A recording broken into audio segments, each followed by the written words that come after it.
주성철 목사입니다.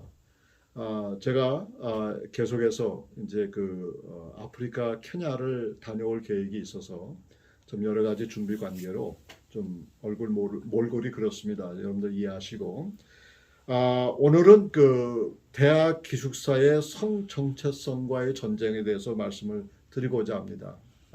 이게 뭐냐 이렇게 설명할지 몰라도 이게 상당히 중요합니다. 왜냐하면 이제 제 나이 또래가 이제 은퇴되고 지금 1.5세로서 이제 은퇴되는 그런 나이 가운데 우리들의 자녀들이 이제 서서히 대학을 졸업하고 이제 사회로 진출하는 그런 상황에 있고, 또 우리 좀 뒤에 계신 분들은 이제 대학에 들어갈 수 있는 그 연령을 가진 자녀들을 많이 데리고 있습니다. 그래서 우리가 한국에서 생각하는 것처럼 우선 대학에 가면 뭐 모든 것이 잘 된다, 뭐 잘 되는 건 잘 되는 그 개념마다 좀 다르겠지만은 실질적으로 이 미국에서의 대학 생활이라는 것은 여러 부모님들이 상상도 못한 일들이 거기 벌어지고 있습니다. 그래서 오늘은 특별히 미주리 주에 있는 오자크 대학, 크리스천 대학인데, 제가 최근에 그 정보를 입수한 것 같더니 오자크라는 것이 이제 영어로 만들어졌는데 그거하고는 전혀 별개의 것입니다.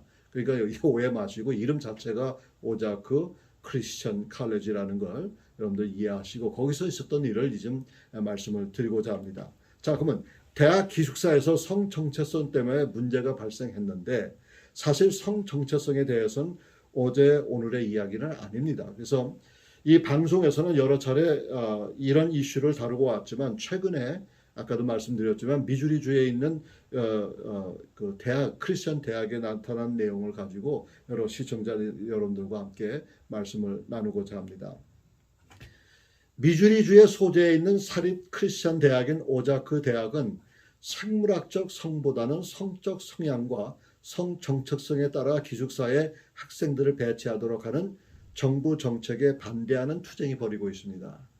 이걸 쉽게 설명을 한다 그러면 실질적으로 지금 정부에서는 이 성에 관해서는 문제 삼지 말라고 하는 그런 이유인데 이 크리스천 대학에서는 그럴 수 없다 이런 얘기입니다. 심지어는 이 크리스천 대학에서는 남녀 기숙사를 완전히 빌딩을 다르게끔 이렇게 만드는 것까지 지금 하고 있는데 이것이 차별 대우라고 이렇게 이야기하고 있습니다. 제가 지난번 방송에도 그 차별법의 타이틀 제9항, 9조라고 하죠. 9항에 있는 내용을 말씀을 드렸습니다만 그 차별법이 이런 차별법에 적용된다는 것이 잘못된 것입니다. 그래서 타이틀 제9항이라는 것인데 이것이 차별금지법이고 정책은 미국 수정헌법 제1조의 권리를 철저하게 침해하는 그런 법입니다. 그래서 미국 제 연방순회법원은 8순회법원은 올 가을이죠. 2021년 가을에 이것을 심의할 예정이라고 이렇게 설명을 하고 있습니다만 아직도 지금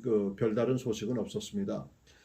그래서 남녀 공용 기숙사 사건에 대해서 우리가 좀 생각해 볼 여지가 있는 것은 대학교의 기숙사 일은 어제 오늘의 일이 아닙니다. 우리가 대학 다닐 때도 문제가 있었던 내용입니다. 당시 학교에서 남녀 혼합 기숙사 사용을 시행하고 있었는데 물론 함께 방을 사용하는 것은 아니지만 한 빌딩 안에 층만 다르게 해놓고선 이제 사용하는 그런 법안이 이제 통과됐습니다. 그래서 한 빌딩 안에 남성 사용층이 있고 여성 사용층이 있습니다. 그래서 이렇게 나누어서 한 그 자체를 가지고 상당한 문제를 삼았습니다. 그래서 미국에서도 각 주마다 아주 보편적으로 이걸 반대하는 그런 의견을 했었는데 뭐 지금의 상황하고 비교해 보면 별것도 아니죠. 그렇지만 물론 남녀 성별에 대해서 보수성이 팽배했던 시기였기 때문에 같은 빌딩을 남녀 대학생이 사용하는 것은 그 자체 내에서 많은 비난을 받고 있었던 것만은 사실입니다. 그런데 오늘날 상황을 다시 한번 깊숙이 살펴보면은 이 층만 다르게 한 것뿐만 아니라 방마다 이 성 정체성에 대해서 방마다 이렇게 아주 다르게 혼합적으로 이렇게 남녀 대학생들을 기숙하는 그런 대학교들이 상당히 많습니다. 우리가 상상도 못하는 일이죠. 부모들이 상상해서 어떻게 같은 층에서 방은 다르다고지만은 같은 방에서 남녀 대학생들이 함께 사용을 하느냐. 근데 학교 당국은 생물학적 성을 떠나서 성적 성향과 성 정체성에 따라서 학생들을 배치하겠다는 것이 보통 공립 대학교들의 그 정책입니다. 근데 이걸 봐도 사실상 실질적으로 문제가 많습니다. 근데 이거를 어떻게 해결할 수 있는 방법은 없어요. 단지 한 개인 개개인 자체가 실질적으로 이거를 이제 어느 우리 협회와 같은 법률 협회를 통해서 자신을 보호할 수밖에 없습니다. 그런데 이런 것보다도 저는 한 걸음 더 나아가서 우리 학부모님들의 생각을 좀 바꾸어 보았으면 좋겠다 생각하는 것은 뭐냐면, 우리가 꼭 자녀들을 대학을 보낼 때 명문 대학을 보내야만 하는가? 그렇게 본다고 그러면 미국의 보수성이 있는 미국 크리스천들은요, 명문 대학에 보내질 않습니다. 크리스천 대학에 보냅니다. 모두가 다.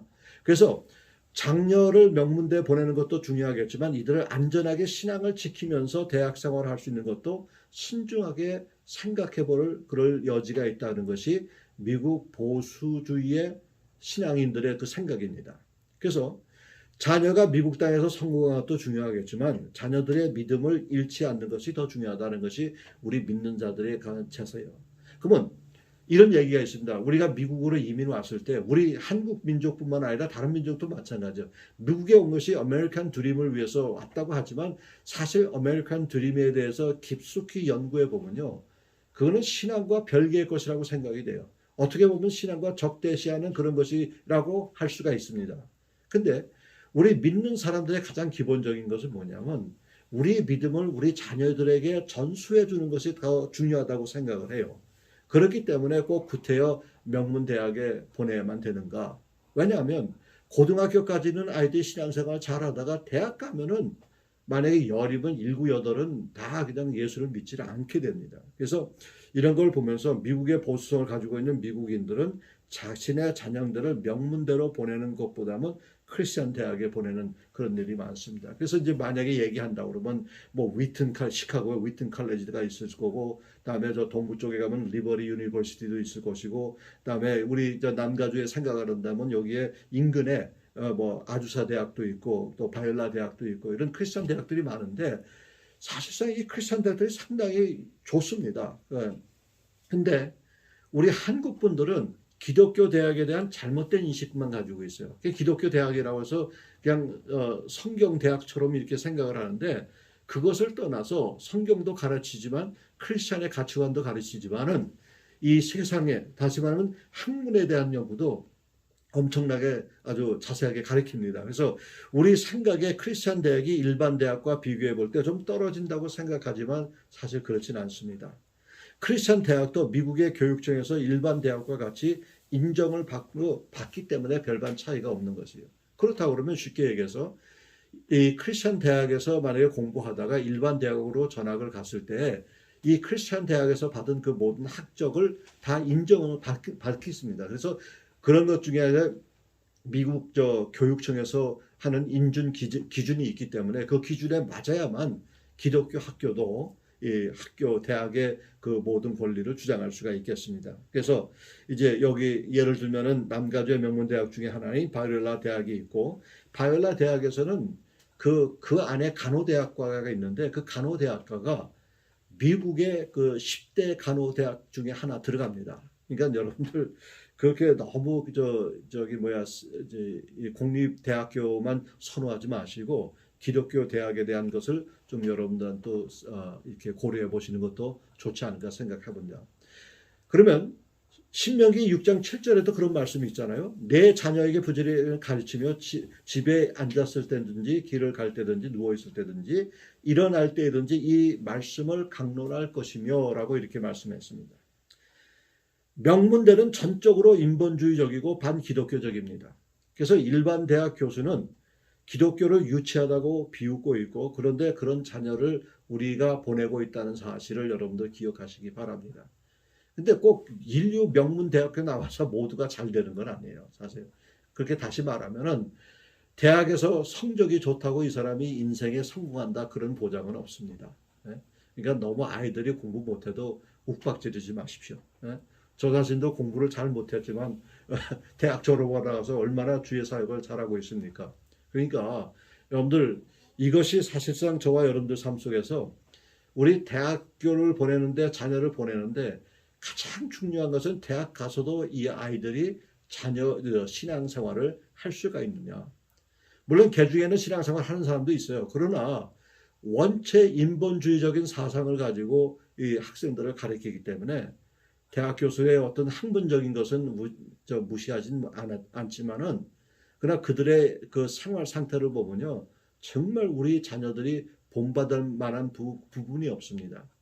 개중의 교수들은 물론 연구하신 자신들이 연구한 그 영역에서는 훌륭할지 몰라도 개인 생활은 아주 지저분한 것이 또 보통 교수들의 생활입니다. 그래서 이런 걸 봤을 때 참 여러분들이 아주 심사숙고하시면서 내 자녀가 대학을 보낼 때에 어느 대학을 보내는가, 이것이 중요한 것이 지금 현재로 일어나는 오자크 대학에서 일어나는 그 내용을 봤을 때는 오자크 대학에서 정부 정책에 아주 그냥 굳건하게 나서가지고 반대하는 모습은 그 학교의 가장 기본적인 신앙 신조를 지키기 위해서 그런 겁니다. 근데 이게 싸움이 쉽지가 않아요. 굉장히 내가 이제 물동이를 이고서 한 6%, 7% 정도 되는 그 언덕을 올라가는 그런 힘듦이 있습니다. 그렇기 때문에 우선 첫째로 이제 오자크 대학을 위해서 여러분들 기도 부탁드리고요. 우리 자녀들을 위해서 여러분께서 기도하시는 가운데 특별히 심사숙고하셔가지고 인근에 있는 아니면 주위에 있는 미국 안에 있는 그 유명 기독교 학교에 여러분들 자녀를 보내서 신앙도 유지하게 하시고 또한 학력도 이렇게 공부도 좀 열심히 할 수 있는 그런 자녀로 키웠으면 참 좋겠습니다. 오늘 여기까지 하겠습니다. 감사합니다.